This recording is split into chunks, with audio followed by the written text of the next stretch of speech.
வெயிலை வெறுக்காதீர்கள். வெயில் என்பது இயற்கையின் பெரும் அருட்கொடையாகும். வெயிலின் உஷ்ண சக்தியை கொண்டே உலகம் இயங்குகின்றது. பனிக்காலம், மழைக்காலம், குளிர்காலம் இவைகளை விட வெயில் காலமே மிகவும் சிறந்ததாகும். வெயில் நம் மீது படும்போதுதான் அதன் சக்தியை கிரகித்து நமது எலும்புகள் பலம் பெறுகின்றது. மூட்டு வலி உள்ளவர்களுக்கு வெயில் அருமருந்தாகும். தொற்று நோய் பரவல் கடும் வெயிலின் மூலமாகவே கட்டுப்படுத்தப்படுகின்றது. பல காய்கள் வெயிலினாலேயே பழமாகின்றது. நமது உடலின் இரத்த ஓட்டம் வெயில் காலத்திலேயே அதிக அளவு உடலை சுற்றி வருகின்றது. வெயிலின் சக்தியை கிரகித்தே மரங்கள் வளர்கின்றன. மழைக்காலங்களில் குறைவான வளர்ச்சியையே மரங்கள் பெறுகின்றன.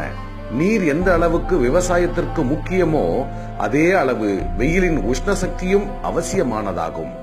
வியர்வை எனும் அற்புதமான உடல் கழிவுகளை வெளியேற்றும் நிகழ்வு வெயில் காலத்திலேயே அதிகம் நிகழ்ந்து நமது ஆரோக்கியத்தை உயர்த்துகின்றது. இந்த வியர்வையின் மூலமாக சிறுநீரகங்களின் வேலை பளுவும் குறைந்து சிறுநீரகங்கள் பலம் பெறுவதும் வெயிலினால் தான் நடைபெறுகின்றது. இதை அனுபவிக்காமல் ஏசி ரூம்களில் முடங்கி கிடக்கலாமா? வெயிலை அனுபவியுங்கள். அத்துடன் உங்களது ஆரோக்கியத்தையும் அதிகரித்துக் கொள்ளுங்கள்.